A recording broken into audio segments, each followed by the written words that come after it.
Hello there. Welcome to the basement.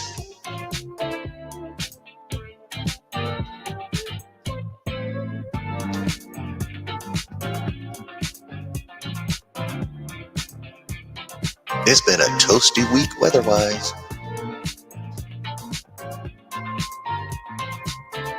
Unfortunately, not that toasty in the MCU. But we'll get to that.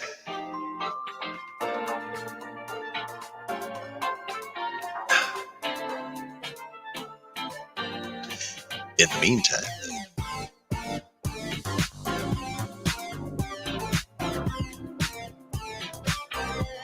grab yourself a little something to sip on.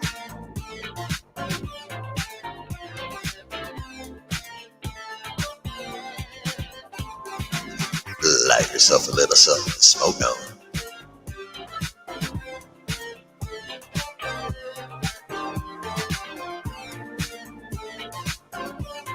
Sit back, relax.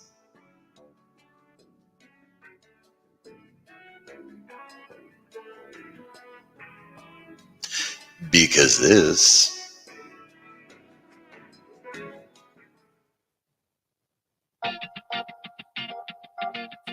right, y'all,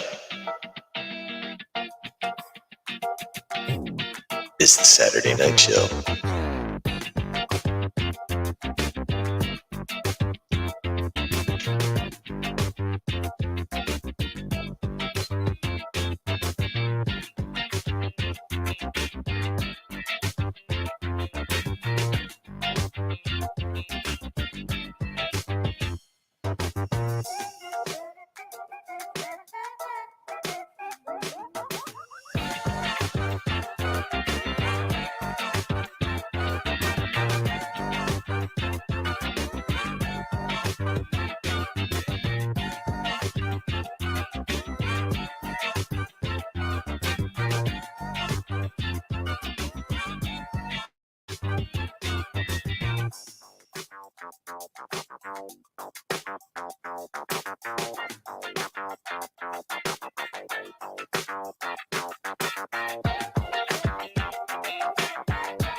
Hello, hello, hello, hello, hello.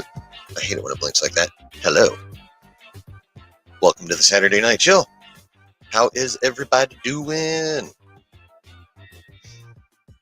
Who we got? We got Alan. How you doing, man? T Mando's Games.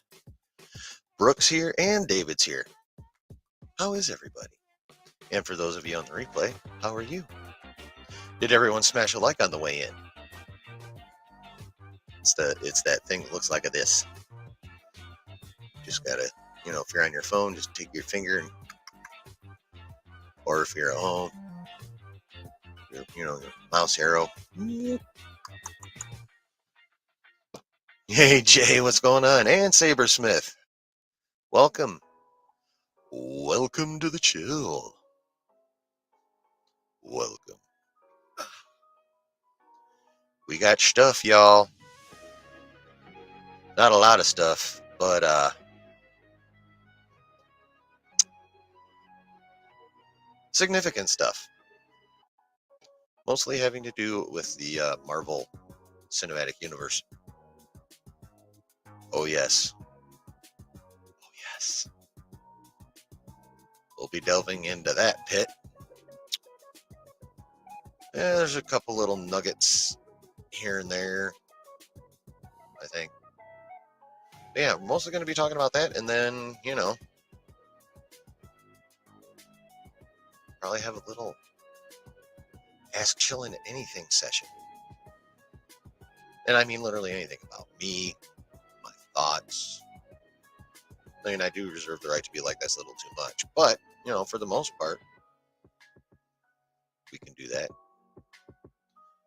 And I'm on the yard tonight, so if anyone of you wants to jump in, just let me know, and I will drop a link right over there in the chat.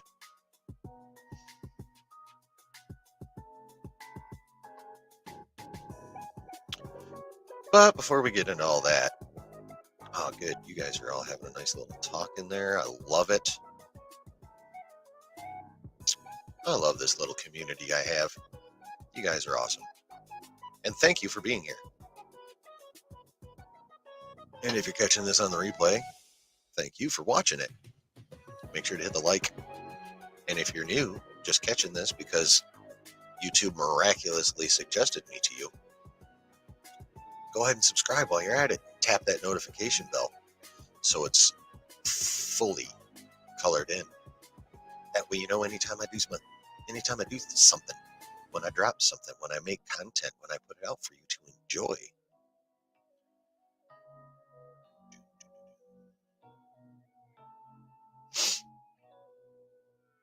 Yeah, I hope everyone's doing okay too, Saber.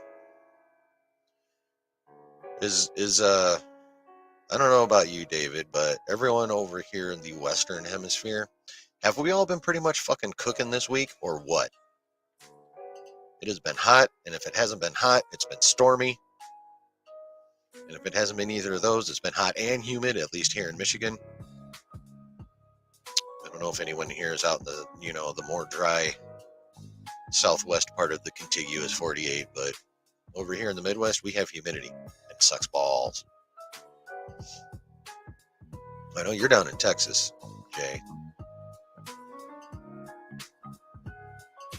But you're by part of Texas with moisture, though, so I think you still get humidity, too.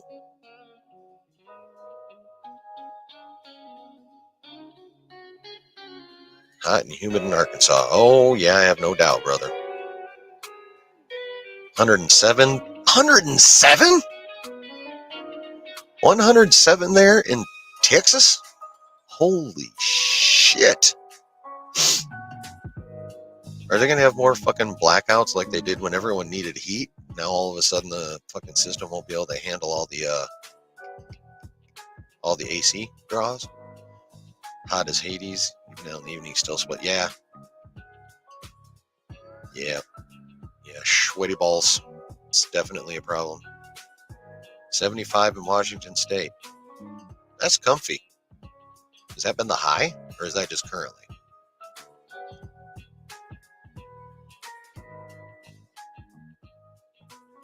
Back that off a notch or two.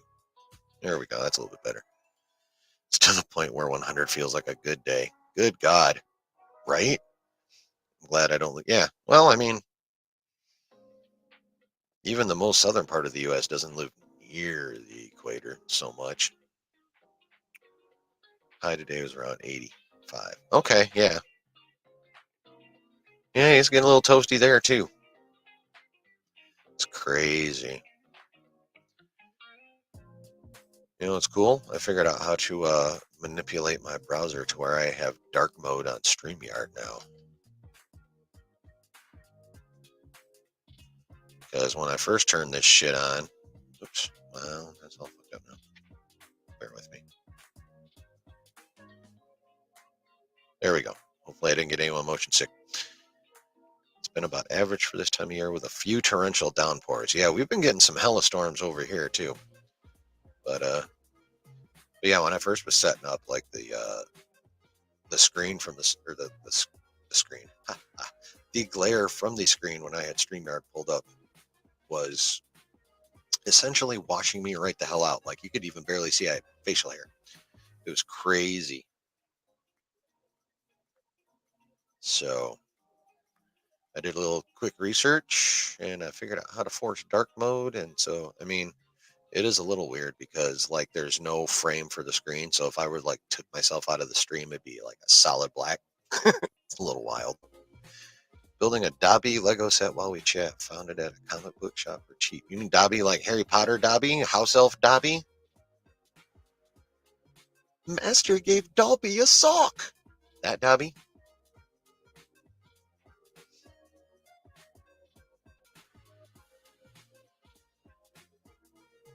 Master has given Dobby clothes.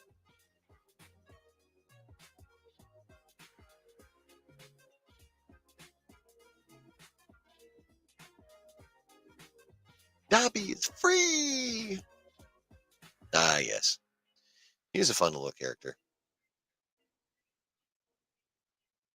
They managed to make him the kind of character that you don't really mind all the third personing.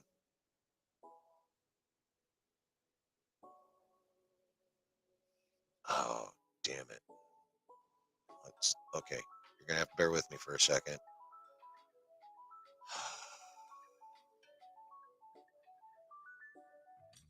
I'm trying to remember this without help.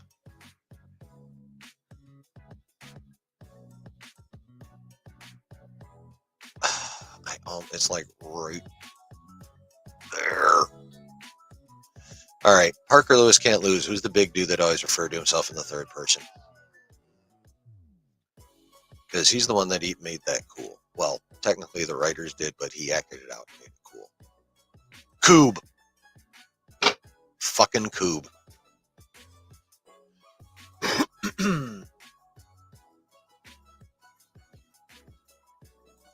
All right. So yeah, Coob. He made third person really popular back in the day. Anyone remember Parker Lewis Can't Lose?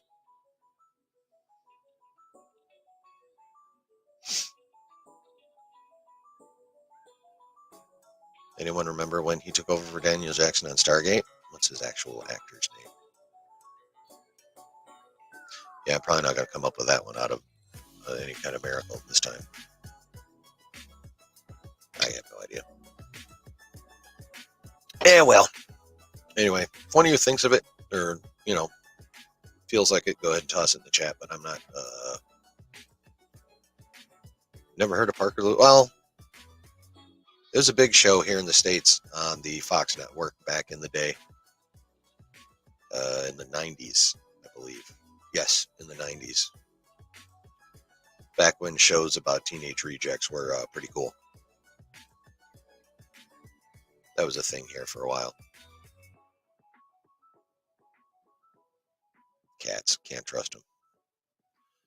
Michael Shanks. No, I know that's who played Daniel Jackson. I want to know who the Parker Lewis Can't Lose kid is that took over for him for season, whatever that was, 5 or 6 or 4. After Shanks went all ascended, start floating around and not interfering.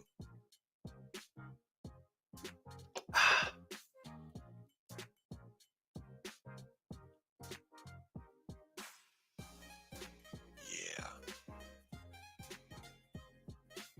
Corin Nemec. Yes. Thank you, David. Yep.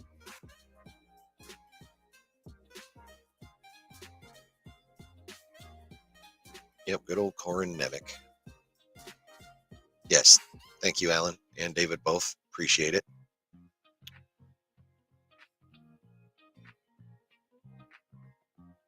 Alan capitalized. Good on you, because I'm pedantic like that. Hi, Donna. How are you this evening? You're pretty close to my time zone, I think.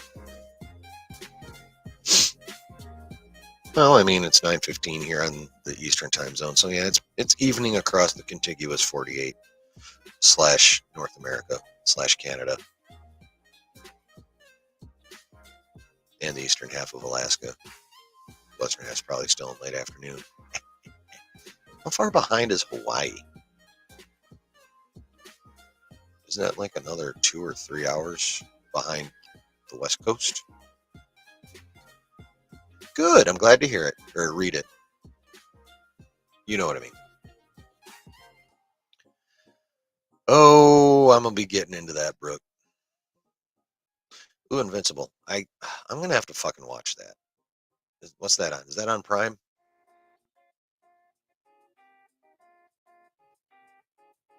I feel like that's on Prime. I've heard nothing but good things about Invincible. 6. Okay. Damn. Yeah. They're not as close as some maps would lead you to believe. They being the Hawaiian Islands. I mean, we basically only have them as a state for strategic purposes. Same thing with Guam.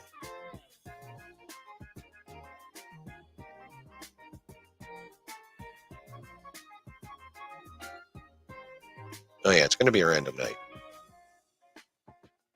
Bear with me.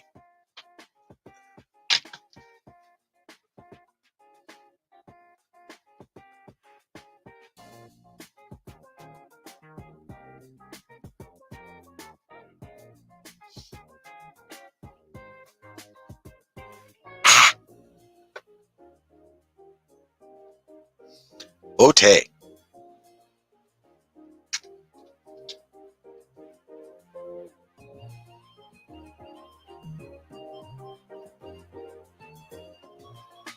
Okie dokie dokie okie okie okie dokie smoky. Choky. So, do we wish to just jump right in to the whole Secret Invasion thing? Or do we want to talk about like the continued phenomenon that is Barbie? Because that bitch is going to crack 700 million this weekend.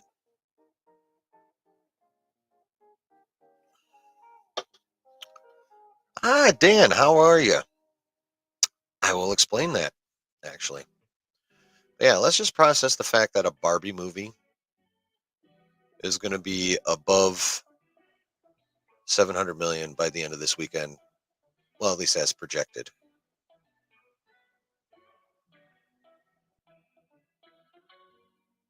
So it's just insane. Like, I don't have a problem with it. It's just, I mean, let's face it, Hollywood in general needed a dub. Warner Brothers definitely needed a dub because they're broke.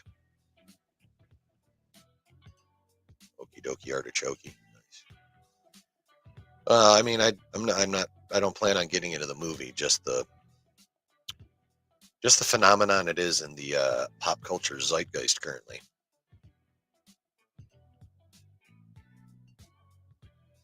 And really, how big a favor did that do Oppenheimer? That's a question I ran across in my meanderings on the interwebs.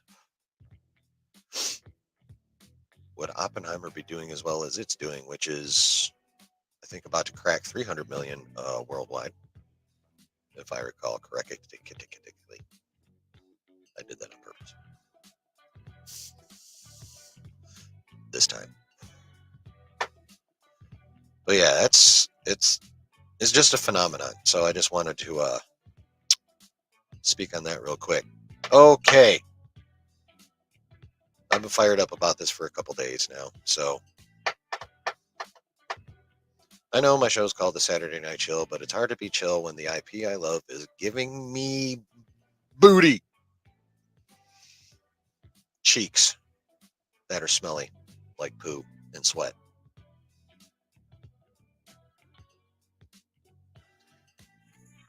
Let me start with this.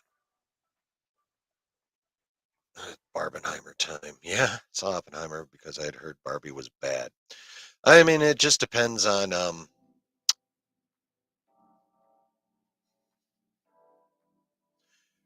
I think well, I mean, obviously everything is, when it comes down to, is down to personal taste, but I think that's, when a movie's making that much, there are exigent circumstances, I would say, as to whether people like it or not, like some people. So you don't want to clap sweaty booty.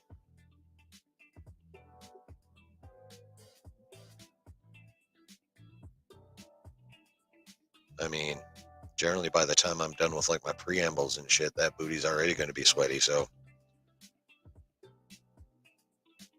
well, Brooke, I will tell you this. Regardless of how good it is a 3-hour biopic. That's going to keep the money down a bit. I mean, even at the most basic level, being a 3-hour movie, that that just allows for fewer showtimes in the theater in general anyway. So that in and of itself is going to impact that box office moolah. So I mean, yeah, like just based on quality, you would think it'd have better um, box office numbers, but the fact that it's 3 hours again, the fact that it's 3 hours long, which reduces the amount of shows a theater can even have for it. Um, it's a biopic, so even with that stacked ass cast and the high quality of the direction from Mr. Nolan, and despite all those really really good things,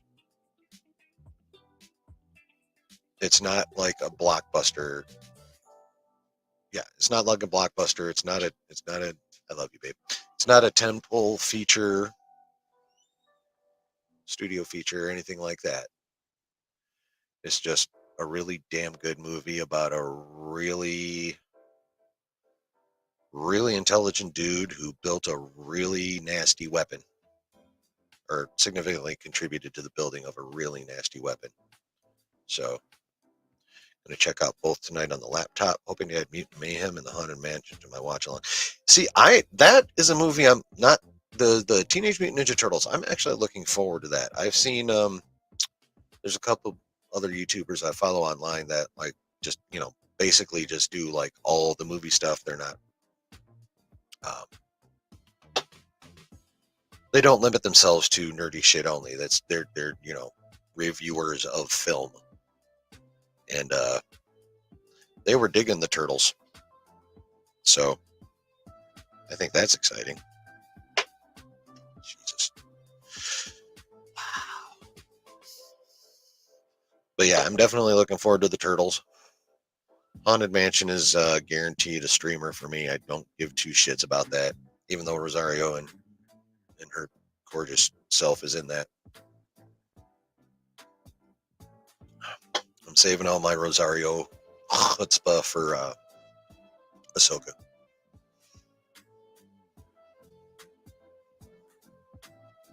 That way I can think about tugging on them Leku. But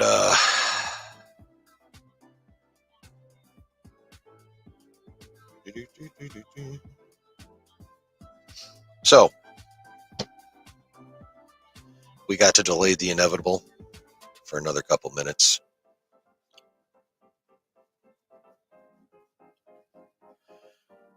I hope that iteration crosses over with Transformers Earthspark next season.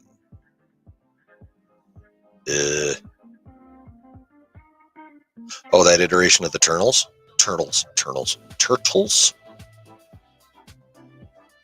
Go Turtle, go. Had to. See, I haven't watched Transformers Earthspark, but I'm going to rely on you, Dan the Man, and I'm going to say that would probably be worth it. At least so far as the Earthspark part goes, as I have not watched it. I'm trusting you and your opinion of it.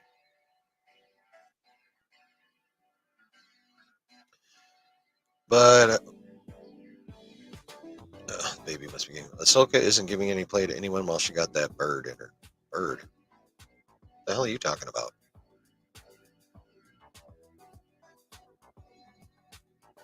I know not of what you speak.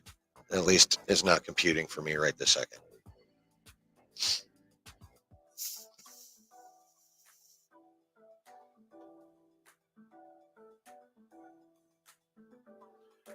Just saw the season finale, and they went dark.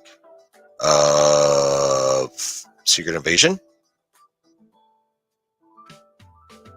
I know there's rumors about the Ahsoka finale, but I haven't heard about it being leaked anywhere, and that would actually kind of piss me the fuck off. And I definitely would not watch it. I mean, written down leaks are one thing. Those can be, that shit can be changed after a leak comes out by studios. The Mariah Bird. Okay. No Transformers or Spark. Okay. See, I don't know. There's plenty of shit I do not know. But, thank you for gaslighting me. That was fun. All right. Secret Invasion. Overall, not, well, first, just for this episode, this not even 20% on Rotten Tomatoes scoring fucking finale. Give me your 1 to 10 on the finale. I want to see those. And then I got another question. Yeah, there's some old leaks, but there's nothing. I haven't heard anything like newer than a few months. So, and it may or may not be shit I've talked about before or not. 5, 7 out of 10, 6 out of 10. Dan is with Brooke, so 6 out of 10. I'm pretty sure Justin's score is going to be 5 or below. Probably below. So, okay. I myself probably give it a 6. 5 or a 6. I can't really decide. Yes, for sure. It was definitely not what it need anywhere close to what it fucking needed to be. 5. Okay. Yeah, it was definitely nowhere close to what it needed to be. So it turns out that dramatic phone call at the end was to fucking Kira. Or Gaia, I mean. Kira. What the fuck? Same chick plays both roles, though. Kira's just in solo. Gaia.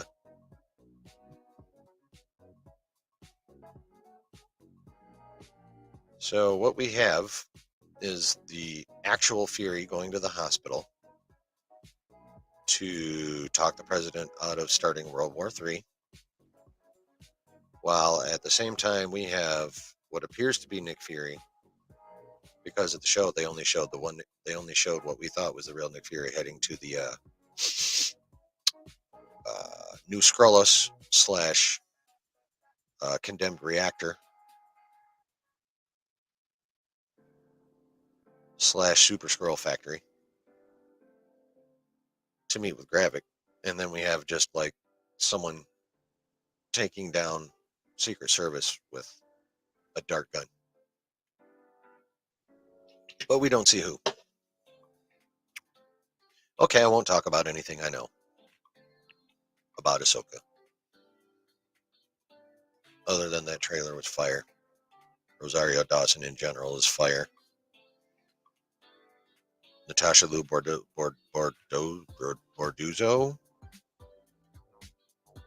I can't remember exactly. Could end up also being fire.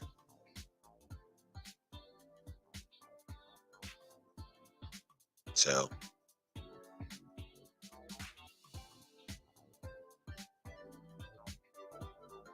yeah, I'll just leave it at the trailer looks fucking sick and I can't wait. Still got another damn month. Did okay with setting up a season 2, I guess. I'm just intrigued that his wife could potentially be Frankie, though. Yeah, I don't know. I don't think they're going to do a season 2.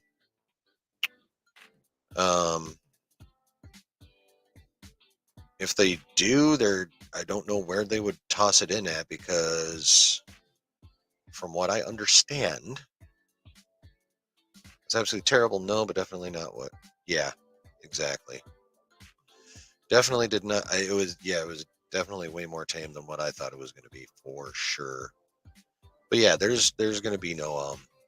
I don't see any way they're going to do a season 2. From what I understand, this is going to lead pretty much directly into the Marvels. So now the question will be is, when will we see anyone from Secret Invasion other than Fury again? And we know from the trailer we're going to see him in the Marvels. But what about everybody else? What about Gaia? What about all the people that were? Well, I mean, we're probably going to see the now rescued Rhodey in Armor Wars. So, um, don't know when we're going to see Martin Freeman's character again. No telling when we're going to see Gaia again. No telling when we're going to see that British chick again. Olivia is her real name. I keep wanting to call her Sylvie, but that's the chick from Loki. It's like Sophie or some shit like that. Anyway, I loved her. She was like, I think, my favorite character in that entire show, honestly. But so who knows when we're going to see those two again? But evidently, they're going to be a team of sorts.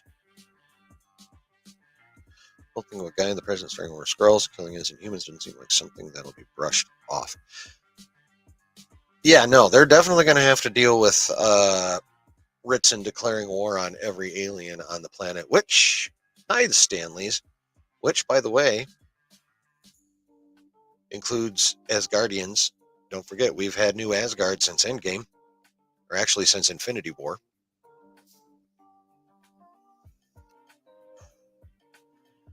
And it's not like Asgard has done nothing for us, so that might be an issue. Yeah, Rhodey's gonna end up in Armor Wars whenever they get around to putting it. Make Gaia 2 OP. Yeah, she's. I mean, once you take into account the fact that she literally has the DNA of every non-human or advanced human, or that would have been hilarious if they had Terrence Howard in that pod. Oh my god, that is such a great idea. That'd have been so funny. But yeah, she's literally the, at this point, most powerful creature in the MCU.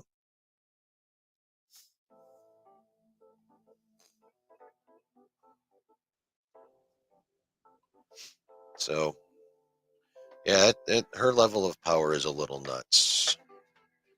Okay, it's fucking crazy. So, like, yeah. So, what are they going to do with that? And when are they going to do something with that? I have seen it posited online that they may use her instead of the Sentry.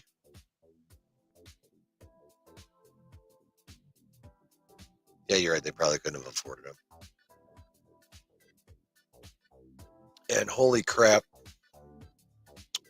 would that be a bad idea? On multiple levels.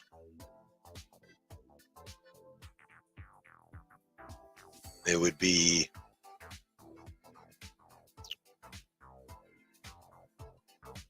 well, just completely swapping out the entire character for the storyline.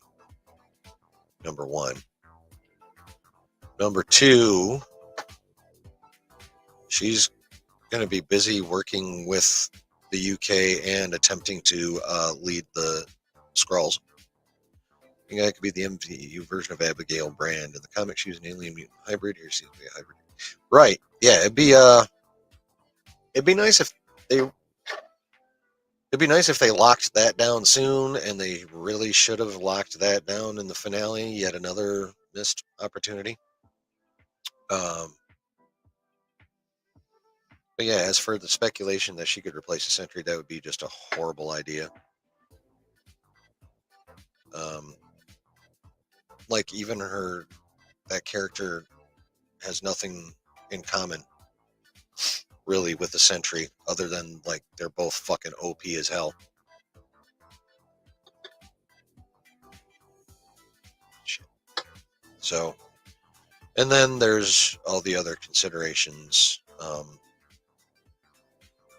It'd be yet another bullet in the clip for those who want to cry MCU and welcome him.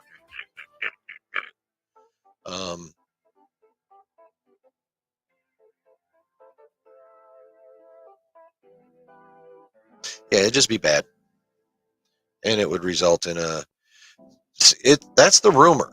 Like that still has not been confirmed in any meaningful way, but that's been the rumor for quite some time.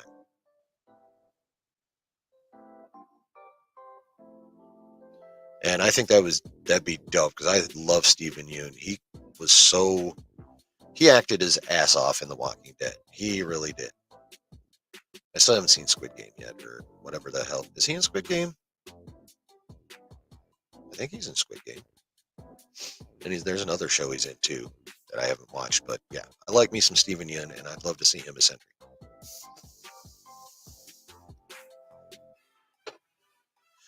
And like I said, that's the latest rumor, but it's never been confirmed, unfortunately.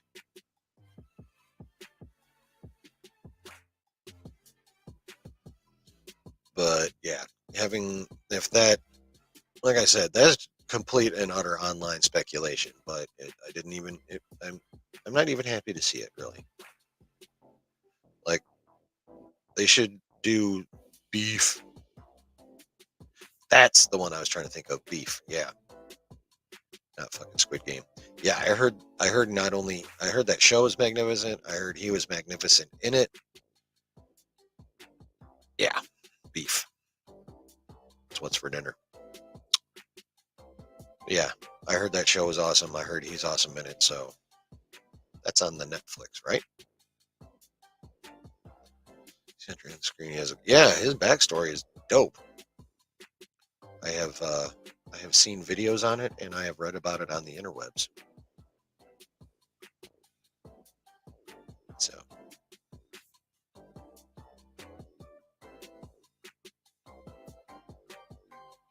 still fairly optimistic about Marvel's future because stuff in 24. I think 20. Yeah, no.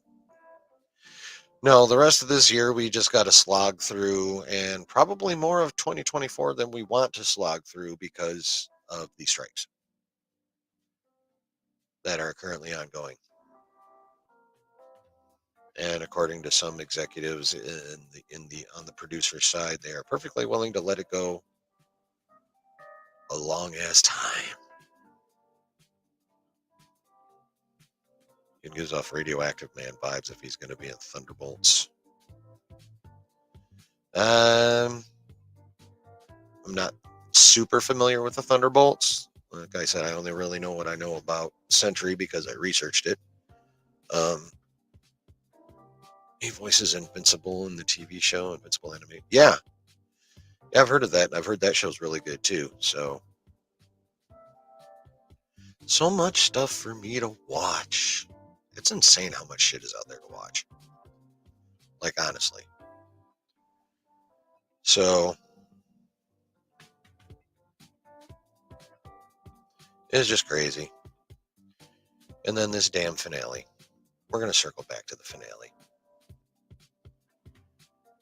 Because we get, like I said, the mystery person just, tranking the Secret Service in droves. And then we've got Nick Fury, as it appears at the beginning, like I said, heading to New Skrullos to confront Gravik with his iodine pills in the abandoned reactor. So he finally gets there. Yay. My friend who's on strike says it will be sooner than later that an agreement will go through with SAG. What about the writers? And I really hope your friend is right. Of course, if SAG settles before the WGA will be at that point fucked. So they'll have to settle within a couple weeks, probably, of when SAG-AFTRA settles, I would imagine. Yeah, so we get the car trip, we get Fury marching in, we get Gravik welcoming him to the machine. And then we get really a pretty damn dope-ass fucking monologue from Gravik. Well, not a complete monologue because, Fury throws in a couple responses here and there. But for the most part, that was Gravik's exposition, I suppose, would cover the whole thing.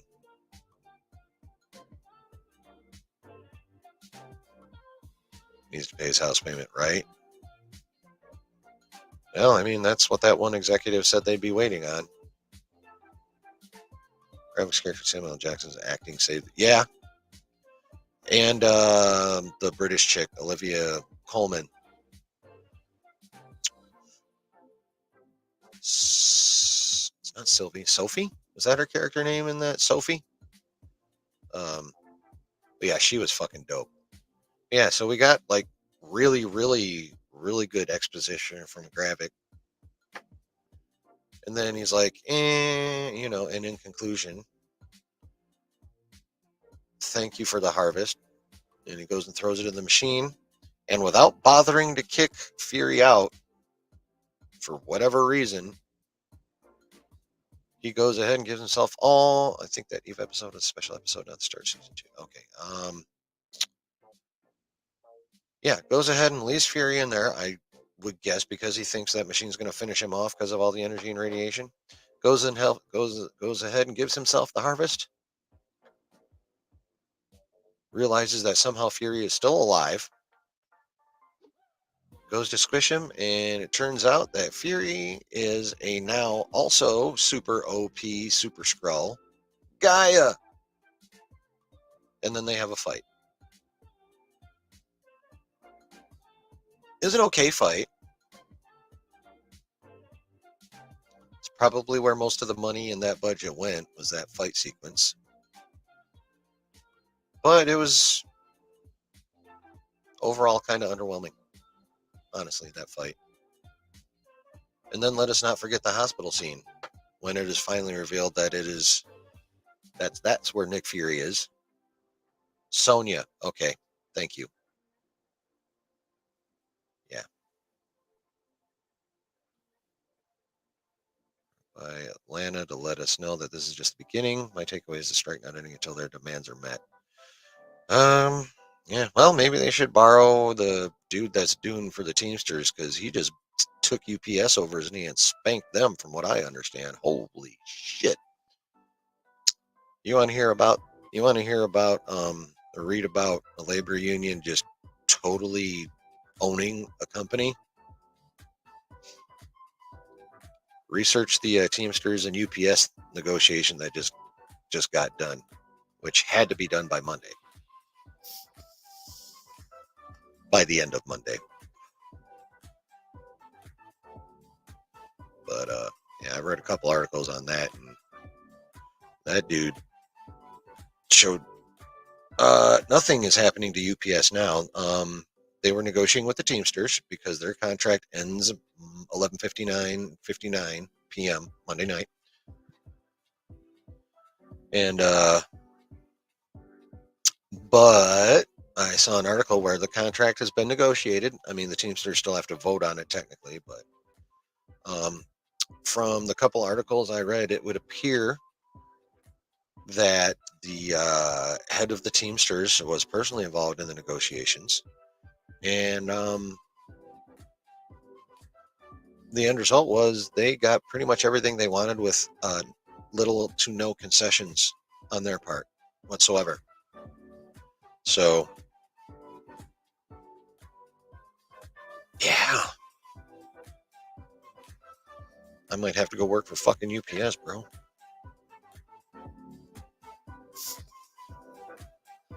Like, they basically 95% eliminated the two-tier pay system that was established in the last contract. What else? I don't remember. I wasn't really planning on talking about this, so I didn't write anything down. Not that I ever do anyway, but I didn't even try to commit anything to memory. But yeah,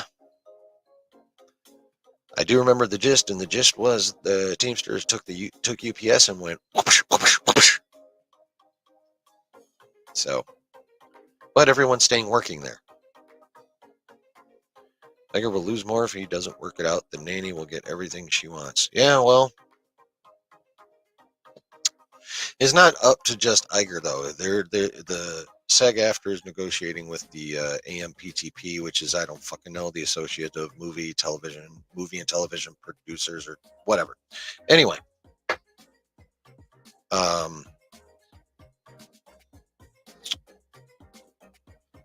I mean, I'm sure he has a very large voice when it comes to the AMPT, whatever the fuck, the producers conglomerate. But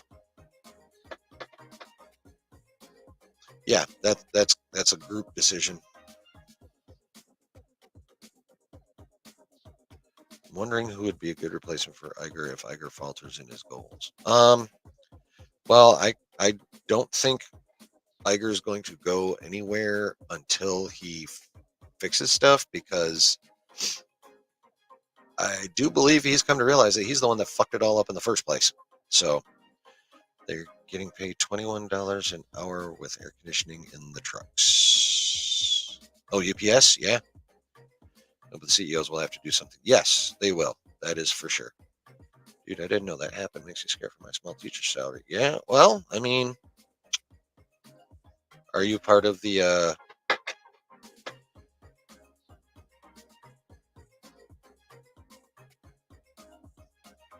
National Teachers Union, which I can't fucking remember?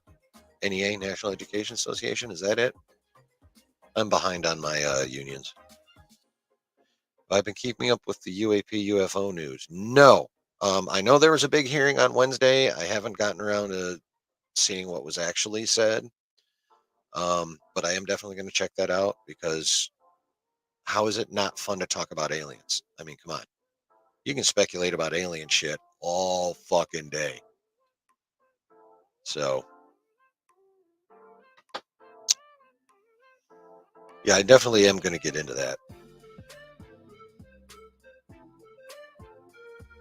So, but yeah, so we got that fight, and then we got the standoff in the hospital where Sonya has a gun to Skrull Rhodey's head. Scrody.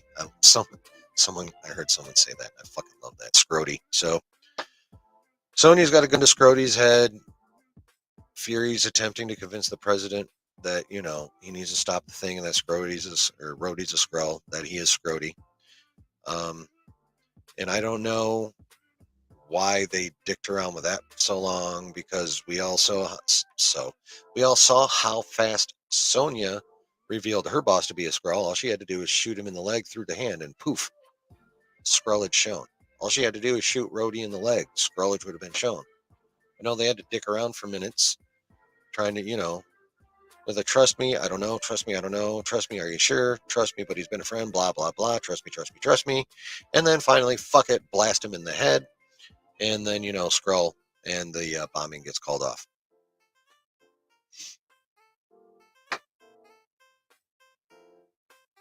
Like, honestly, the biggest juice in that finale, which, again, being less than 40 fucking minutes, are you kidding me?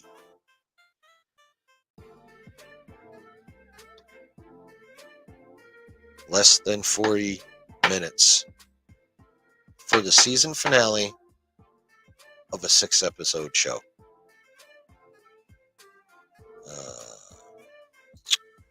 Yeah. All right, let me catch up on chat before we continue here. Brooks says, oh, yeah, I heard a bit about the hearing. Definitely we're seeing the congressional hearing on UFOs, though some people still think those aren't UFOs, but just secret advanced aircraft the U.S. Air Force is testing. Yeah. I mean, yeah. I love those emojis. Those are dope. Dan the Man says, bro, I'm looking forward to humanity getting into a Mass Effect type of era with the intergalactic community out there. Oh. See, I haven't played Mass Effect, but I imagine that'd be freaky. Tiger can get a vote of no confidence, and that is where they are headed. We'll see on August 9th. Is that the next board meeting? Is that the next gathering of the board? Sarah Smith, I'm not. Vanderbilt University doesn't deal with union stuff. Okay. I'm not in a union, and I am a professor. Right. Yeah, I don't think there's really a big professors union in there. I'm thinking more about, like, secondary and elementary teachers when I speak of teachers unions. There is a professors union. Okay.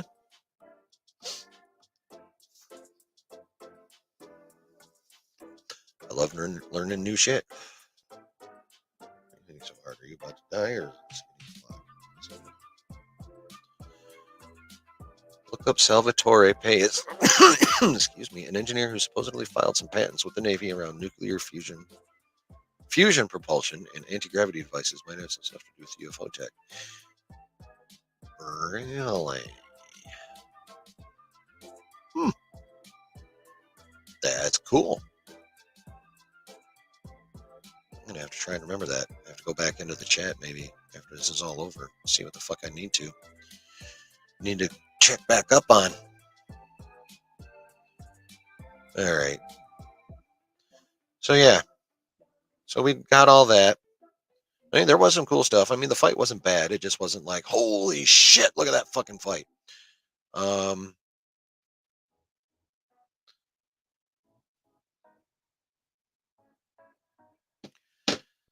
But yeah, underwhelming, too short.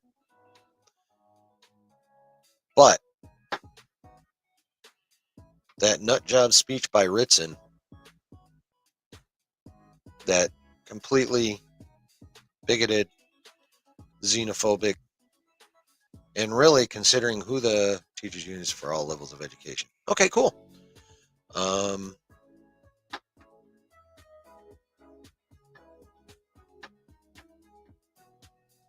Yeah, I used to know more about this shit when I was younger. I don't remember it all clearly anymore. I have no idea why.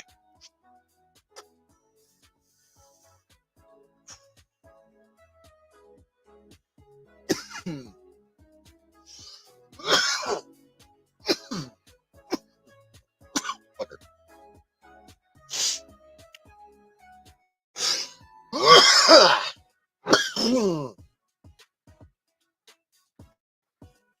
Okie dokie then. Fight was alright, but it seemed like Gaia just got the powers too easily. Literally, Hulk combined with Captain Marvel.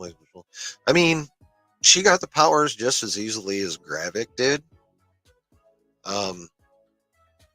Both of their proficiency was probably a little quick, although I suppose the argument can be made that since it was a rewriting of the DNA, that it somehow it's somehow instinctual. They'll like no because it's genetic now.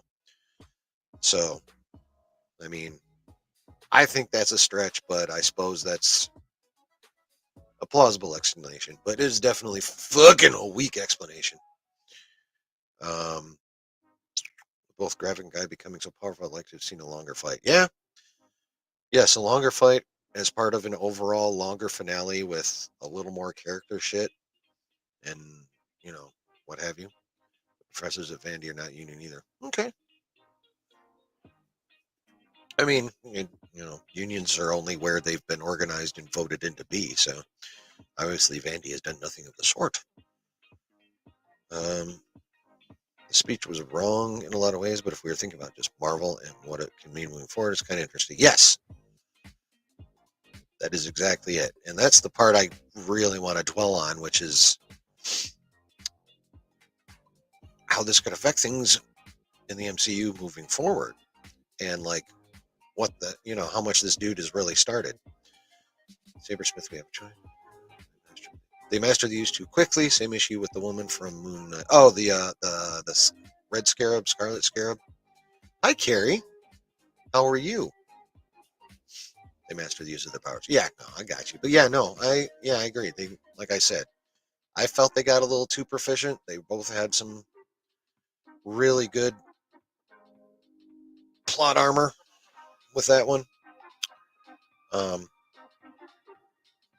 But like I said, there's the weak ass excuse that it could be genetic memory since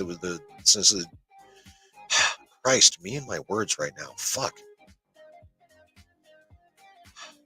Since it was written into their genetic code, there is a possibility that the knowledge would be automatically there.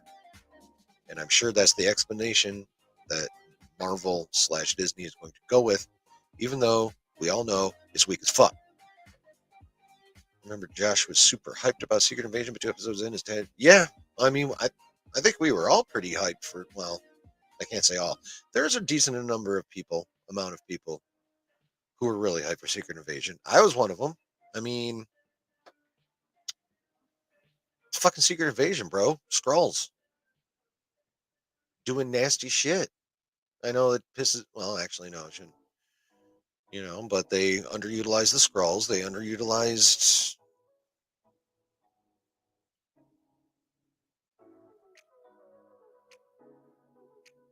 that show really was kind of almost an insult to the comic run, really. So I'm not surprised that Josh changed his tone at all. It took me a little longer. Took me till about episode 4, which is kind of, yeah, it took me till about episode 4 before I'm really like, damn it. Because I gave him the first 3, uh, you know, for setup, even though it's half, they should have been done after 2, but I gave him the first 3. I'm like, all right, they need to kick it in the ass for the last half of this shit. Did not happen. So, yeah, took me till about the 4th episode, but I ended up right there too. Like, what the fuck is this weak ass shit? All right. I'm out of liquid. I'm going to go grab some liquid. Please enjoy the tunes. Chat amongst yourselves. I will catch up on the chat when I come back. I promise.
All right.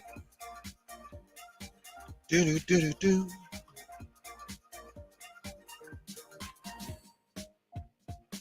Okay. Damn, I'm actually gonna have to scroll up. I love the fact that I have to scroll up. Thank you guys.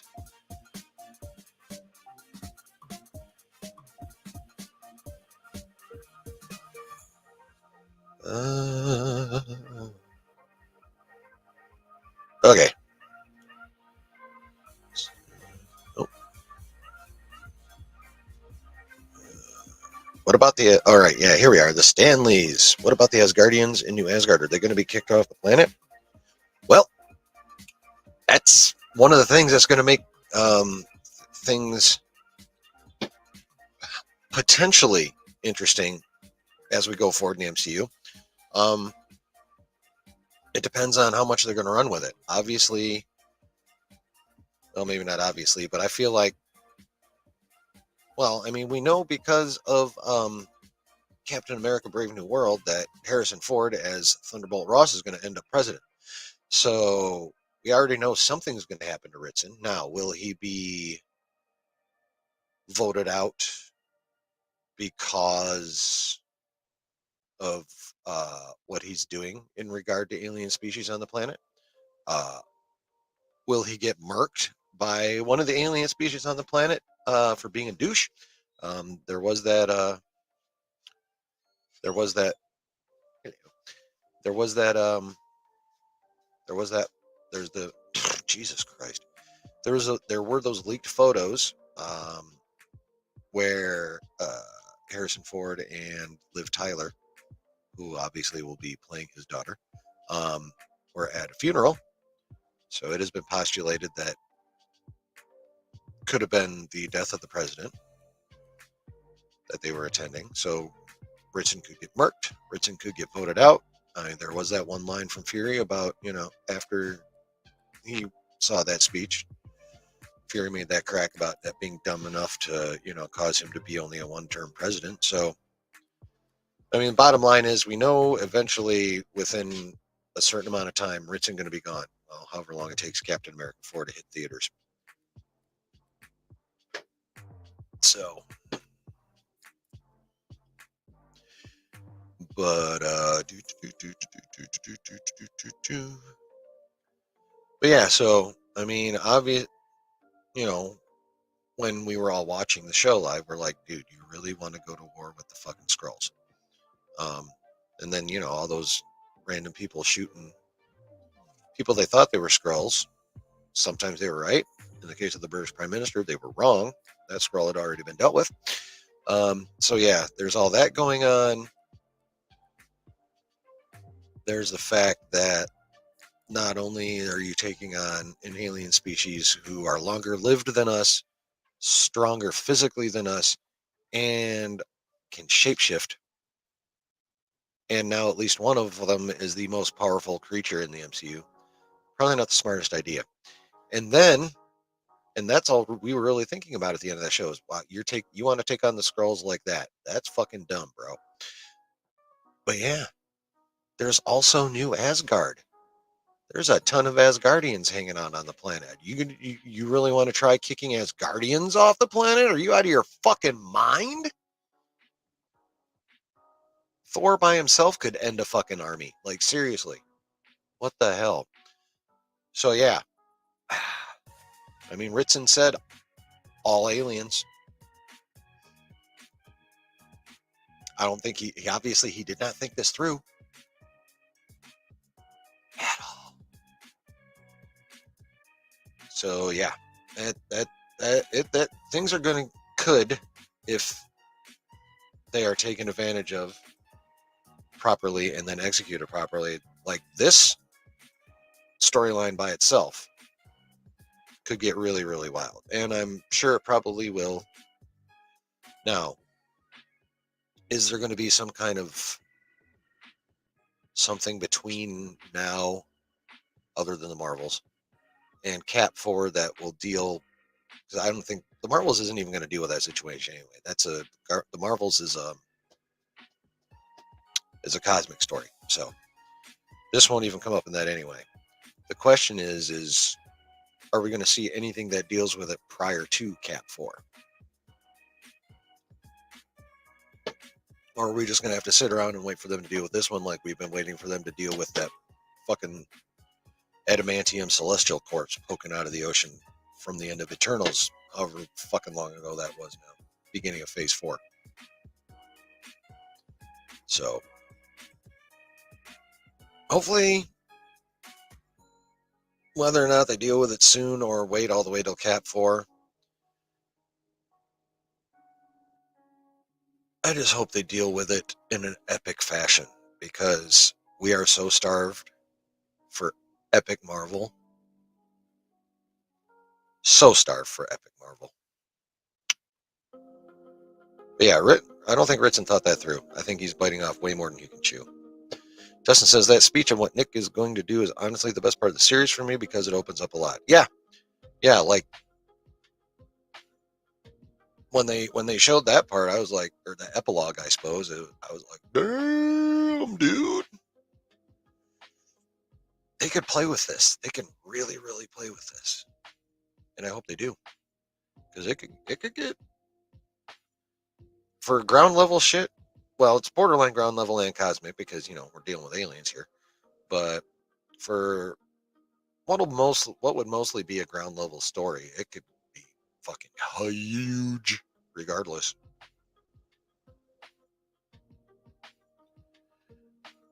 Brooke, yeah, I was hyped as well. Show was okay, but just didn't live up to expectations. Yep, pretty much.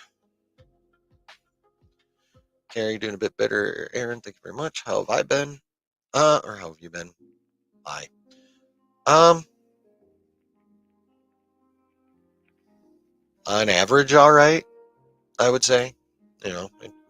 Mostly it depends on the day, but on the average, I. Sarah Smith agreed. There was a lot that didn't make sense. Yeah, they just.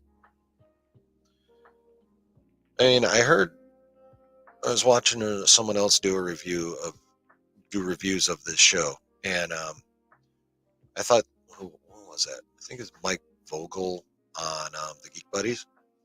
But he said, or was it McClung?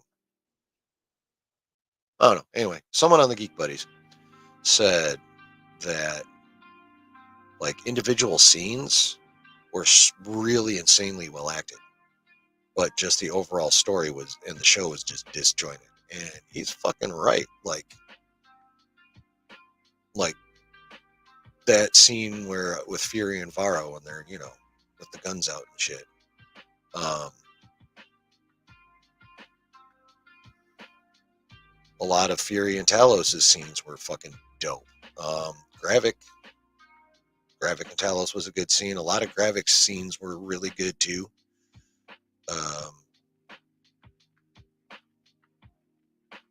Yeah, like there were really great scenes in the show, but the way they were put together and the overall through line ended up being, and is not what we need from Marvel right now. We've had way too much of that, and if not, it's like bleh. So.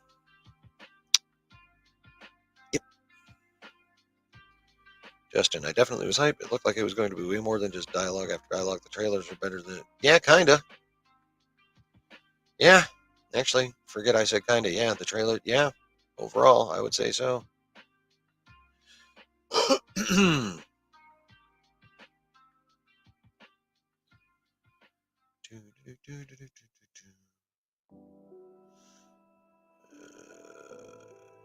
Jujutsu Kaisen? Oh, I've heard about that one.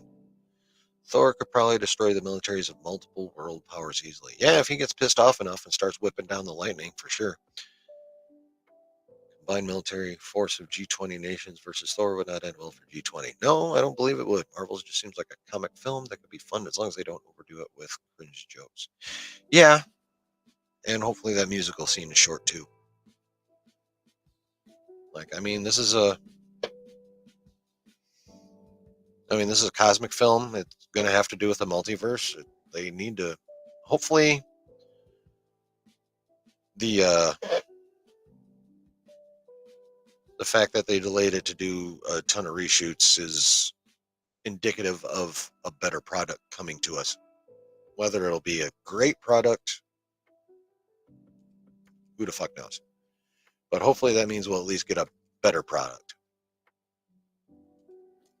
come November.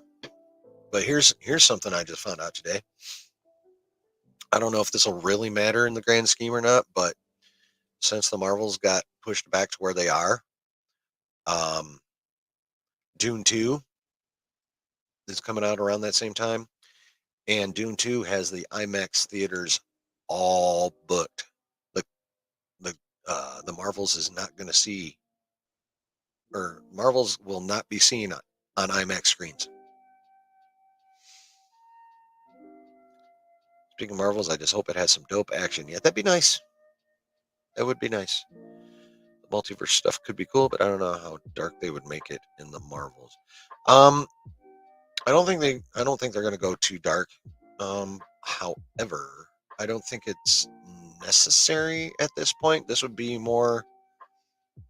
be more an introduction to the beginning of the end, so to speak. Because from what I understand, we are supposed to see an incursion in that puppy. So excited about Doctor Strange 3, though, whenever that comes out. Hell yeah. Love me some Doctor Strange. But yeah, the intriguing thing, and probably what's going to, in the long run, turn out to be the best part of that show was that highly, highly bigoted speech that Ritson delivered. Here's the funny part, though. How much different from him is Thunderbolt Ross going to be? Or, here's the way they could do it. Since Ritson and Ross would seem to have similar viewpoints, at least when it comes to the military and or militarism, I'm wondering if maybe Ross, like Ritson, thinks he's going to run clean as the incumbent, And I wonder if Ross comes in and primaries his ass and then wins the election. Is that how they're going to do it? Because let's think about the characters of Ritson and Ross. I don't see how they would be in opposite political parties. I feel like if they're going to write it accurately, Ross is going to have to primary Ritson and then win the national.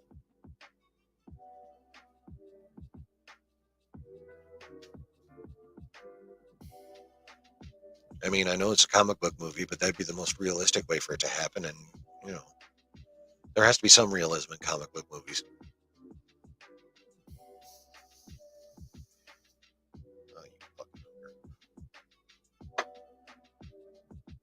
Nipendoid.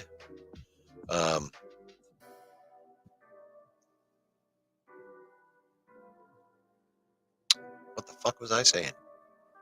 Oh yeah, yeah. Like there always has to be some kind of grounded reality, even in comic book movies. So I mean, this is obviously all speculation on my part, but that's what makes the most sense to this brain. I can still hear you, punk ass. I love my punk ass wife.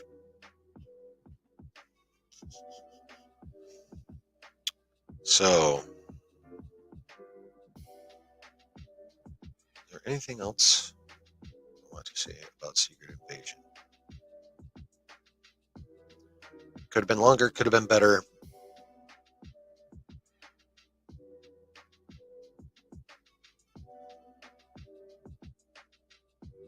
At least they got the very end of the very end kind of right. I mean, do we want to talk about the emotional moment between Fury and Vara? We can. I'm just going to sum it up like this, though. And it was a very cool emotional scene. But I'm going to sum it up like this. If Kirk can clap green alien cheeks, so can Fury.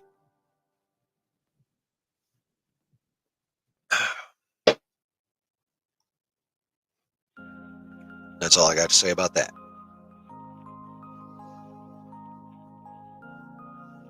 Is Martin Freeman's Everett Ross related to Thaddeus Thunderbolt Ross?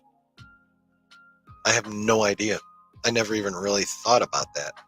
Mostly because I don't really remember Martin Freeman's character name very often. I just, I think of him in the MCU and I still am like, that dude Martin Freeman plays. So yeah, I have no idea. But that's an interesting concept, though.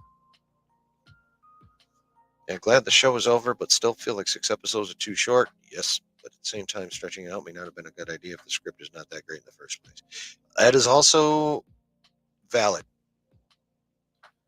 That's quite valid, Brooke. Yeah, and yeah, stretching out a poor script is still going to get you crap.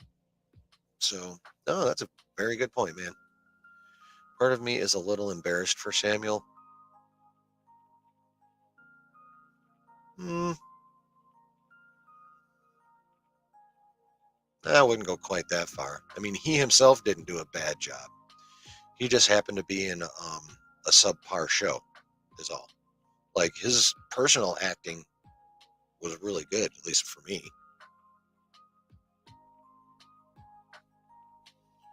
So, I don't know if I'm embarrassed for him so much as I kind of feel bad that,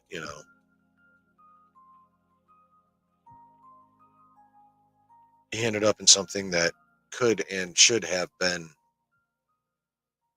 many levels better than what we got.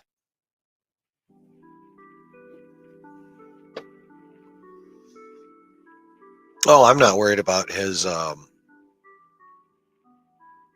not worried about him.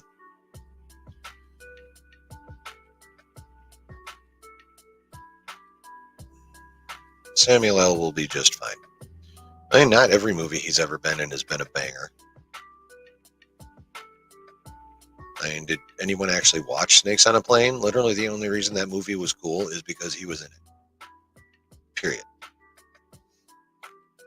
Other than that, that movie was fucking ridiculous. I mean, it was kind of fun. I will say that it was kind of fun. but it was fucking ridiculous. I thought Saber Smith, I thought he did great too. Should have been better writing. Yes. Yes. Yes. 1,000 times yes.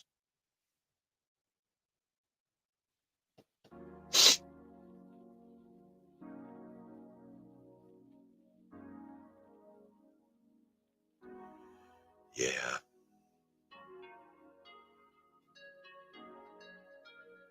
I gotta try and remember to check that Stanley's. Is Martin Freeman's Everett Rush related to Thaddeus the Bulls?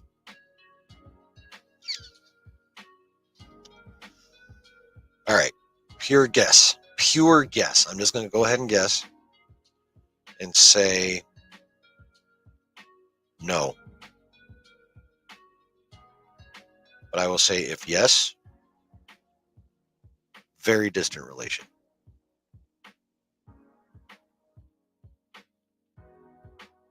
No, maybe not that distant. No closer than cousins, though.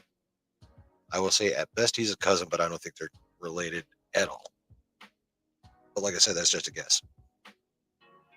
Complete and utter guess. Yeah, like Samuel L. acted his ass off. I can't remember the dude who played Gravik, but he acted his ass off. Chick that played Farah acted her ass off. I mean, really, Cheadle acted his ass off. But I'm a Cheadle stan, though. So,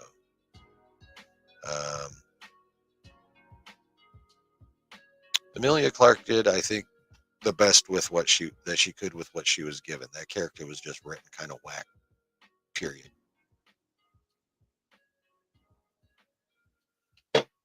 Fucking Ben Mendelsohn, aka Talos, acted his ass off. Like it was one of those deals where you had a lot of great individual efforts, but the overall product was still crap, or at least mid.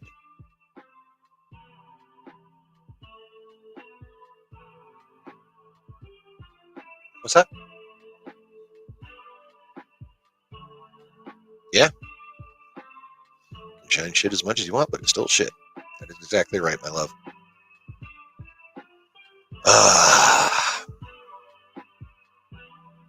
But, it's kind of like watching your football team. Like, the running back's having a hell of a game. One of the receivers is having a hell of a game. The quarterback's having a hell of a game. But the defense sucks, and the other team's defense is just good enough to, keep your offense in check. And you lose. Because while they were great individual performances, the overall product was not good enough.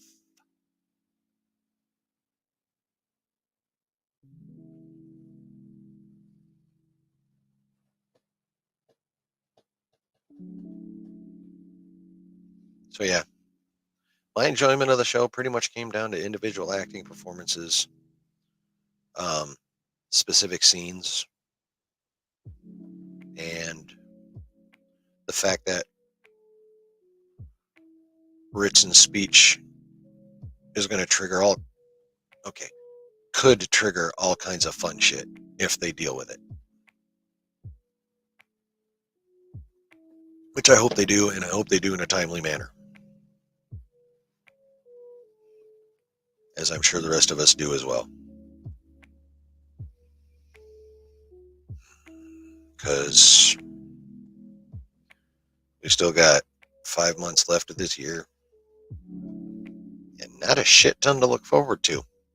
And we got Ahsoka. At least in the nerdy world, we have Ahsoka. The Creator comes out in September. That's going to be dope.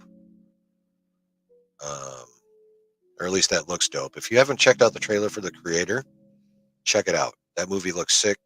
And while you're watching it, keep in mind the fact that they made it for only $86 million. And realize what's possible with the proper creativity and planning. So that comes out. Obviously, we got the Marvels in November. Oh, got Blue Beetle next month too.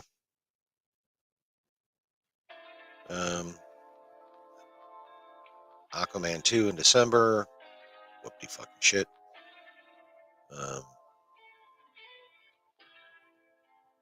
Saw 10's coming out. Obviously, that's not nerdy, but it's my kind of shit. I love the Saw franchise. Yeah, there's like not a ton. So I know I'm missing some stuff, but oh yes, the Echo show is coming out. They're dropping that all at once. October or November-ish, I can't remember which. Mostly because I don't care that much. Sabersmith, I'll go back to what I've said before. If your game storytelling is better than your TV storytelling, there's a problem no matter the franchise. That is for damn sure, Sabersmith. Oh yes, Loki Season 2, October 6th. Ooh. Starting it on a Friday, huh? Cool. But yeah. Oh, has anyone seen that poster that they put out for it? I haven't looked at it in any great detail. But I'm hoping there's like one little baby Easter egg in there I might be able to find, but probably not. Oh, that's right, I forgot.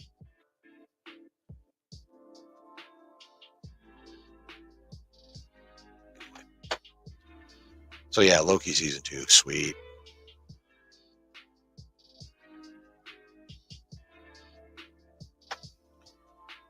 But yeah. So that one's on the look forward to list for sure. And I will admit that last trailer for the Marvels actually generated genuine curiosity for me. Not much.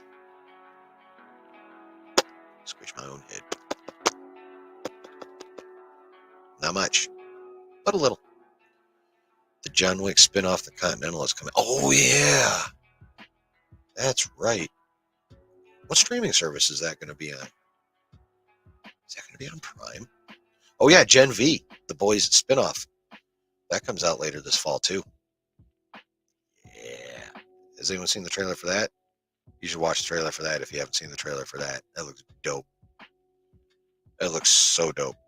I don't know when we're going to get The Boys Season 4, but it's so dope. John Wick movies are great. Yes. Yes, they are.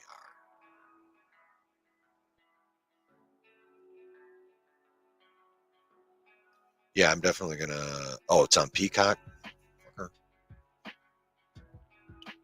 Now, is that going to be like a weekly thing, or are they going to drop that all at once like Netflix so I can get away with just doing a trial membership?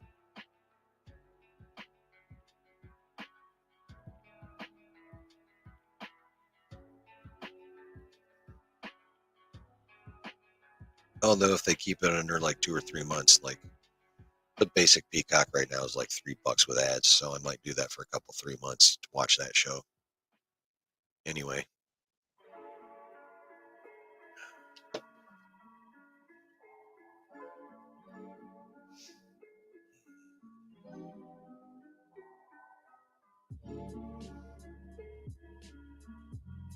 Yeah, Continental looks cool. From what I hear, the dude that's playing young Winston like totally kicks ass at mimicking shit, what's his fucking name? The guy that plays the Winston in the movies. I think he was in a Pirates of the Caribbean movie. He was in Deadwood. What the fuck is his name? But anyway, that guy. Supposedly he emulates that guy really well, both in speech, expression, or not both, but in speech, expression, and movement. Ian McShane. Yes, thank you. Thank you, Stanleys. You guys are being so awesome about rescuing my brain tonight. I really appreciate you guys for that. Well, first of all, obviously, I appreciate y'all for being here in the first place, but Ian McShane, yeah. But your help is also greatly appreciated while you're here.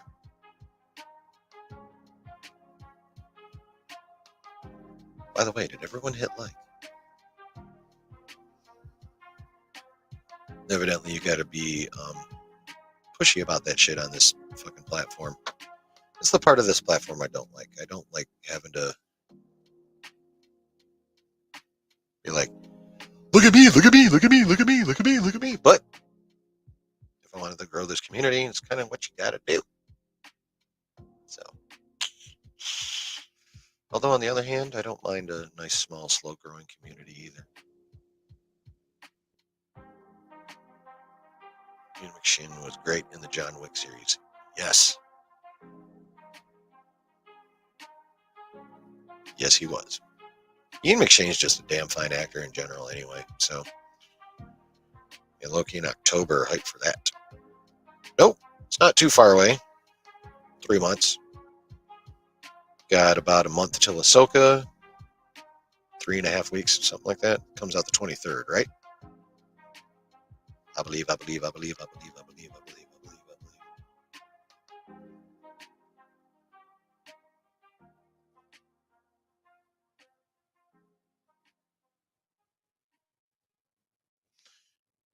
After Ahsoka, are we done with Star Wars, or are they still planning on dropping the Skeleton Crew this year? Last I knew, they were still going to drop that in the fall.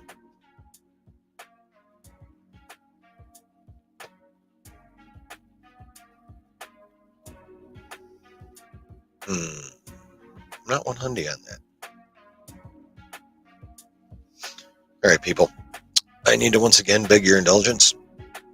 I have to use the little boy's room, and I'm starting to think my wife might be right. I might have to get assaulted by the doctor. Y'all know what I'm saying. I'll be back.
Yeah. Sorry about that, y'all.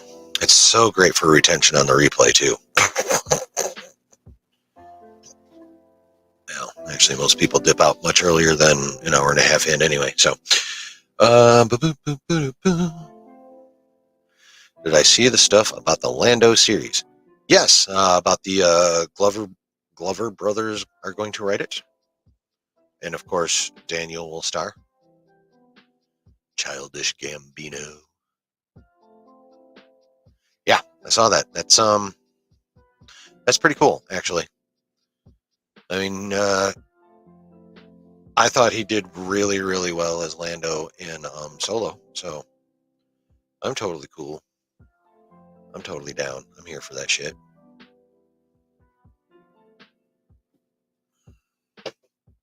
So, I mean, obviously they can't even get past the conceptual stage at this point, as they are both actors and or writers. So, yeah, yeah. After once everything kind of gets as settled as it's going to get um, out there in them hills of Hollywood, um, we'll see how fast Disney moves on it at that point. Well, we'll see how fast the Glover brothers move on it, and we'll see how fast it actually moves along. Period. There. The Stanleys, I suspect Skeleton Crew will be out next year. Yeah, I mean that wouldn't surprise me. I mean, I'm pretty sure like the actual making of it is not affected by the strikes, though. I'm pretty sure it was already done shooting, and that it was in post. So, yeah, but who the fuck knows? I mean, it's not something I will like, woo, I can't wait for Skeleton Crew. Yeah. No, that's not the case. So if they delay it, oh well. I mean, I do like Jude Law, and I think the concept is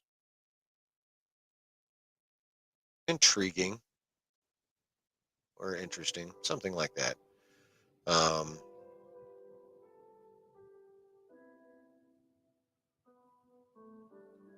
I find that it's supposedly, I'm pretty sure this is a leak, but I like the fact that it's supposedly supposed to take place in the New Beyond, where Thrawn and Ezra also currently reside. Probably nowhere near in the same part of it, but still out there in that region. So further exploration of that region, I think, could be cool. And Jude Law is cool. So while I am not like, I can't say I'm looking forward to it, I also do not dread it, which sadly at this point is saying something for fucking Lucasfilm. Oh, hey, that's coming out. I'm not scared of it. Yay. But yeah, so.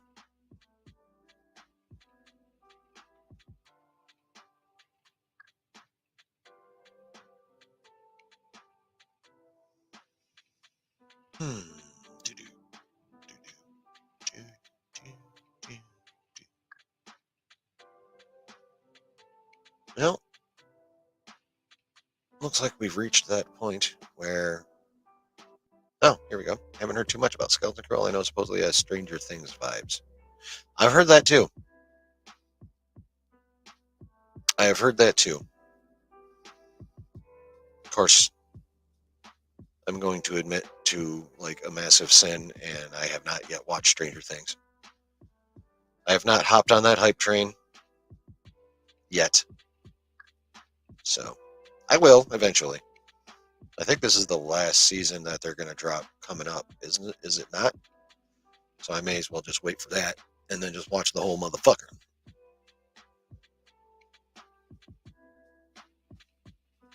Hold on a second.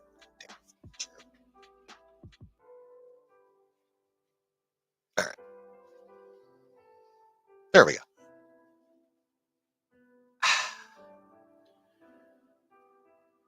But yeah, I know it's good. I know it's a phenomenon. I'll watch it sooner or later. So much stuff out there, though. It's insane. I wish I'd have thought like way, way in the ago to get into like the reviewer critic game. That way it would have been my life to watch TV/movies.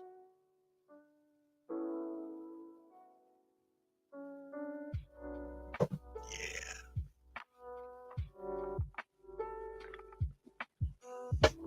So now I just critique a very small portion of that stuff on my little YouTube channel that you all are a part of. Thank you. Like for reals. I appreciate it. I know I say that a lot, but it's because that's how I fucking feel. So,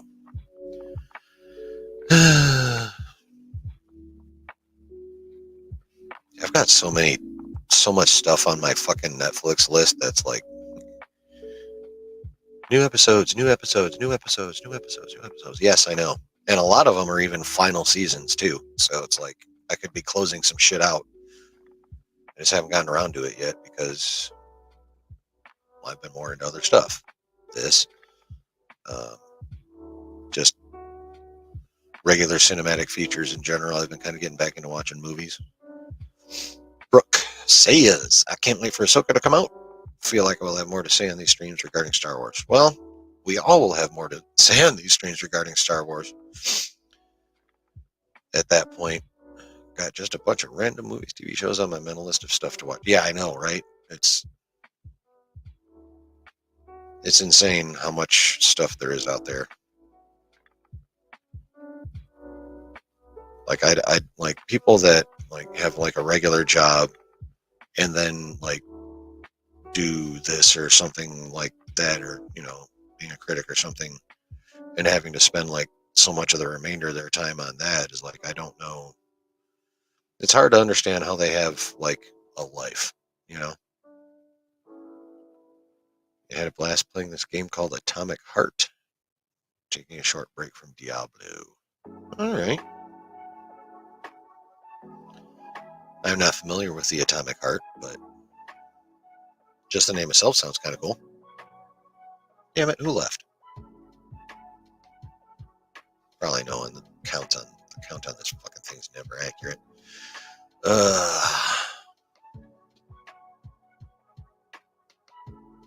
Oh no, it's reflecting what YouTube is showing me right here.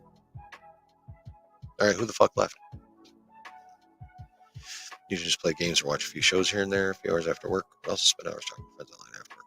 But yes, they do. That's how my stream generally goes, as long as it goes, because, well, real talk, I blather. I run off at the mouth. I blabber and blather. I pontificate.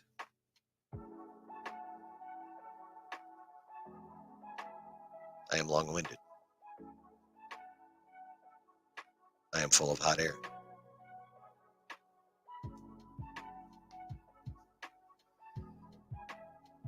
But yeah, time goes by really quick. Atomic Heart is kind of like Bioshock, set in an alternate Soviet Union in 1955. You basically fight AI robots that go rogue. It's fun, but very tough. It can get frustrating. Yeah, I feel that. AI robots in 55 in the Soviet Union.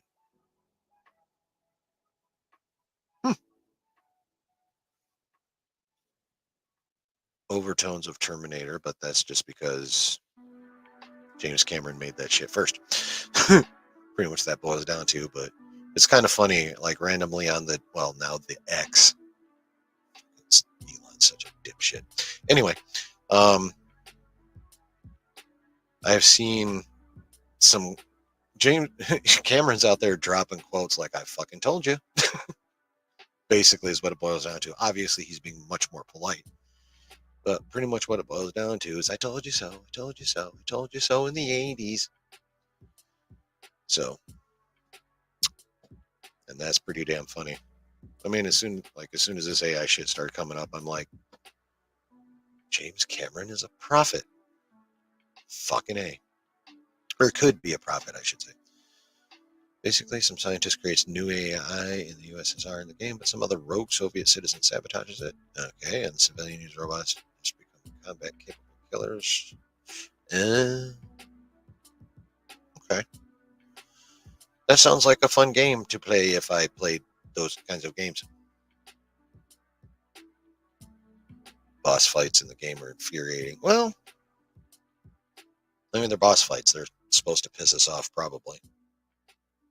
At least for a few minutes.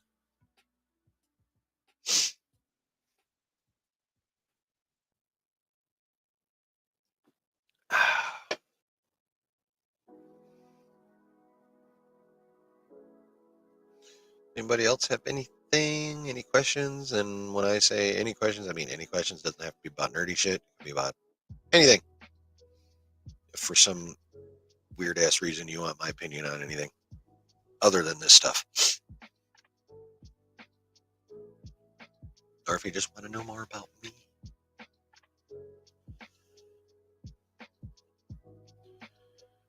So now we might have a showdy. We might have a shark stream today. I like the chance. We gotta be careful not to hit the tip. Yes. Yeah, make sure you have pillows about.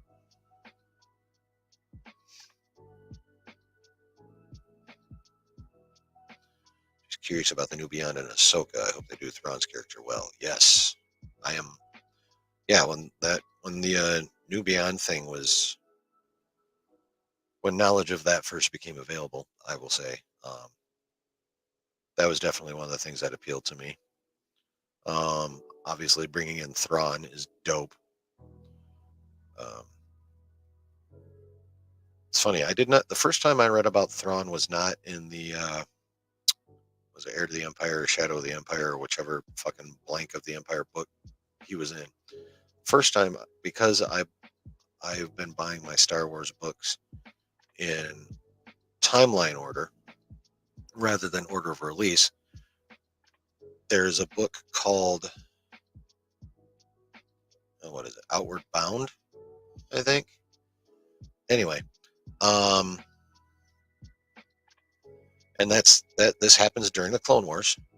And basically, some random smugglers get bounced way out into space, and they run across this race called the Chiss, and the commander of the ship that they encountered was a Chiss guy in his all-white Chiss uniform, and known as Commander Mithron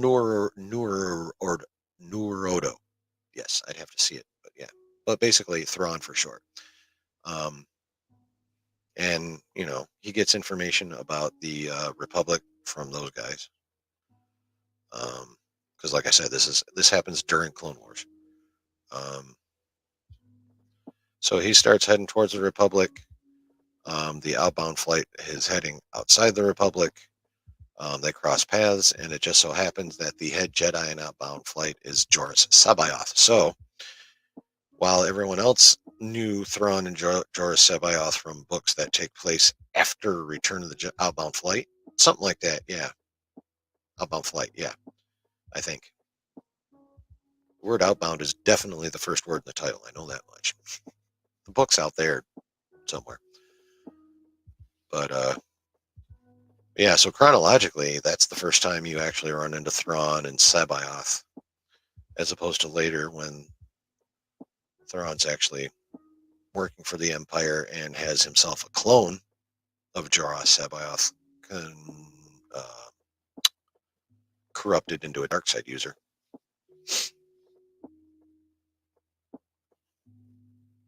So it's kind of funny. I know Thrawn and C'baoth from a much different book than most people. And I understand that Timothy Zahn has been kind enough to write more Thrawn novels for the Disney canon. I'm a little disappointed in him for that. But on the other hand, Dave Filoni was kind enough to bring him into Disney canon in Rebels. So, I mean, at least whether he looks a lot like the animated character or not, I really don't care because it's animated. Like the version of Powan, the Grand Inquisitor in Kenobi, I wasn't upset because he didn't look like the Grand Inquisitor in Rebels. I was upset because he didn't look like the Powans in Revenge of the Sith.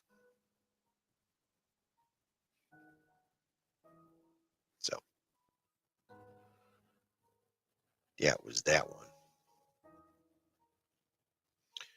But they got whether or not he looks close to the animated Thrawn or not. It's the dude that did the voice. It's Lars Mikkelsen. And he's very much on my list of fantastically unique speaking voices, or just awesome speaking voices to listen to. Because he kind of sounds like this. He actually, I believe, if I recall correctly, whoever power went out for a bit. It's storming bad there. Oh well, that sucks, dude. Well, take care of you. Don't worry about that. Don't worry about me, man. Take care of you and Chunk.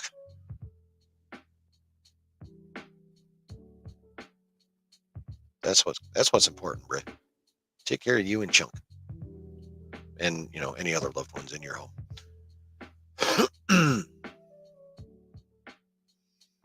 So, I kind of think, if I recall correctly, I'm going to have to rewatch some Rebels. I think in the next couple weeks. But just in my brain, it seems like Thrawn and Crosshair have similar voices in terms of tone and timbre.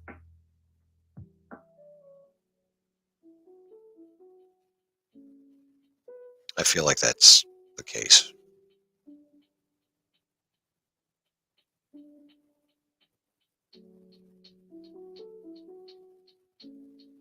And maybe even cadence.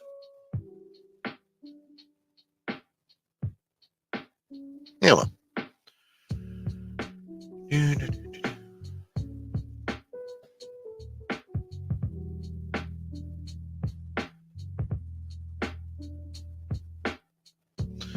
Wish Crosshair was more prominent in Bad Batch Season 2. Yes, I also wish this. However, when we did get Crosshair, it was always fucking badass. So that in itself was kind of nice. Like if Crosshair was in the episode, it was not a bullshit episode. It was pretty much one of the better ones. Calm and collected personalities. Yeah, I mean Crosshair doesn't really he's not one to panic or freak out, that's for damn sure, and Thrawn's definitely not. So I feel like Crosshair, at least for a lot of season 1 and season 2.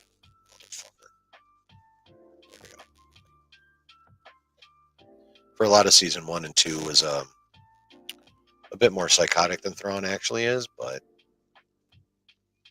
Thrawn's not psychotic. He's just very focused, driven, and very goal oriented. Like he sets his goal, determines the absolute most efficient way of achieving that goal, and then proceeds. Now, the problem is like if running over you happens to be part of the most efficient way for him to get to his goal, he will do it. Like he's not evil per se, but he's definitely not a good guy. And I would not call him an anti-hero either, because everything he does, whether it's good or not, is always just in furtherance of his agenda. So if he's doing someone a favor, it's because it benefits him. If he's killing somebody, it's because it benefits him. So Crosshair and Cody episode was one of the best episodes. Yes. That was a fantastic episode. And then we never saw Cody again. Or did they pop him in towards the end? I can't remember for sure, but I don't think we ever saw him again. We got the powers back on. Yeah, Crosshair is more compelling than Mando at times. Yeah, no, if I were to go back, because those two ran concurrently, and I know at least 3 of the Mando episodes I felt were outclassed by the Bad Batch, if not more. I'd have to go back and look. But yeah. Yeah. Yep. But I mean, traditionally the animation has been better than the live action for a majority of the time.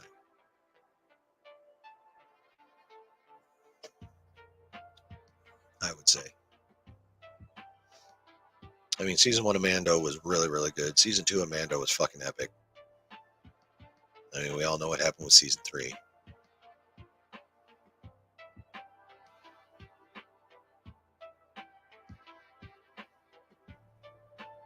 But then, yeah, season 2 of The Bad Batch was better than season 1. And individual episodes of season 2 of The Bad Batch were better than individual episodes of Mando season 3.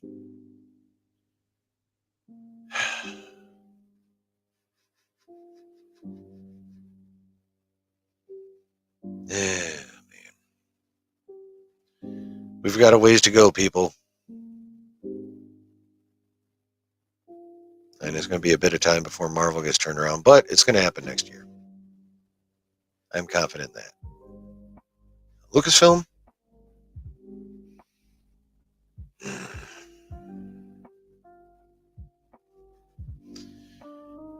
I don't know if they can recover any significant amount. I don't know if they'll ever have the cachet that they used to have.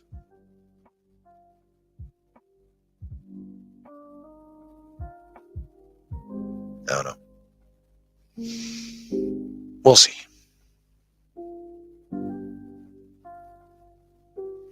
I mean, what's Star Wars about? It's about hope. So we can hope. We can hope someone finally decides they want that job as head of Lucasfilm and communicates that to Iger. So he can bounce Kathy. Or encourage her to resign. So.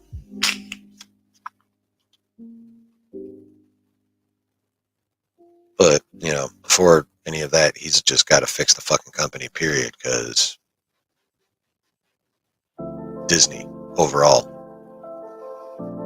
And he's either got to get that train rolling, or at least he's got to get it prepared for Apple to buy it. Not that I want Apple to buy it, because Apple annoys me with its extraordinarily proprietary nature. However,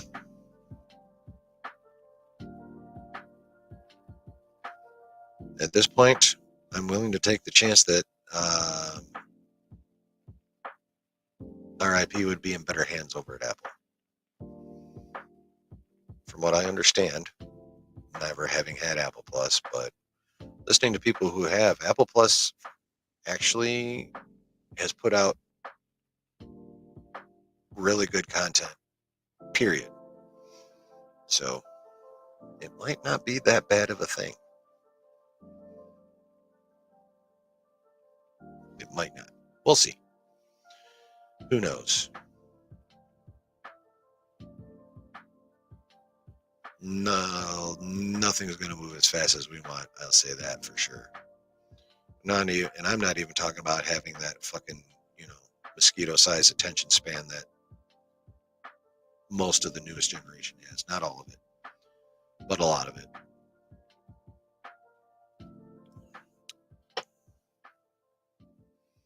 I'm just talking about normal adult patients. Ours is gonna be tested, waiting for stuff to even begin to get to where we want it to be.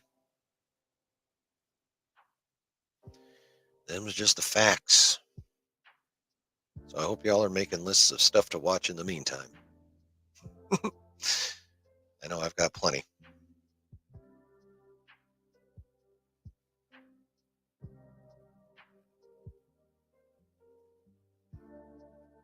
All right. Looks like it's about that time, y'all. Gonna get on out at ya. The music is slowed down. The conversation is slowed down. It's time to go be about our Saturday night business from here. As always, thank you so much for being here. If you made it through this far in the replay, thank you, thank you, thank you. Also, if you haven't or didn't on your way into this live stream / video, push that like on your way out. And also, if you haven't subscribed, please subscribe and hit that notification bell so it's all the way filled in, so you know anytime I do my thing. Yeah, it's definitely a slow news week. I did the best I could, y'all. I did the best I could. But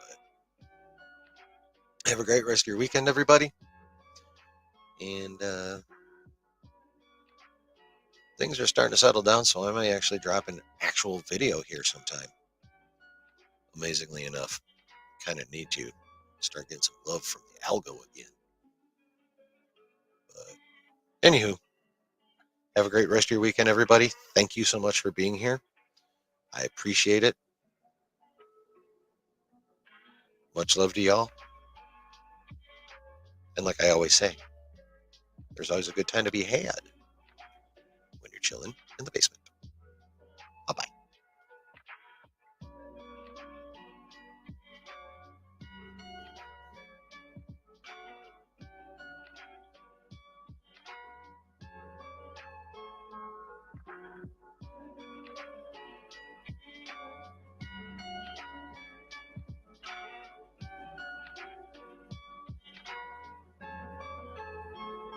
Yeah.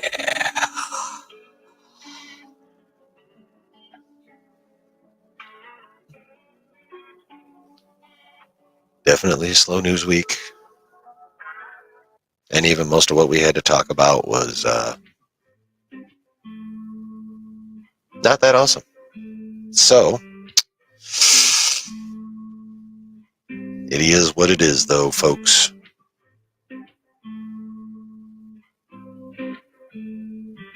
We'll find ways to have fun and chat about fun stuff. We always will. It'll be great.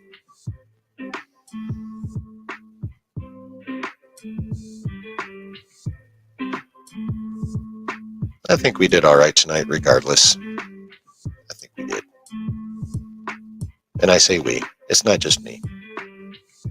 A lot of what I can do on here is based on your guys' participation. So, yet another reason on my list of things I owe you gratitude for. So thanks for being a part of this community. Thanks for showing up too or watching the replay on this stream. Like and subscribe. Have a great rest of your weekend. Much love, everyone.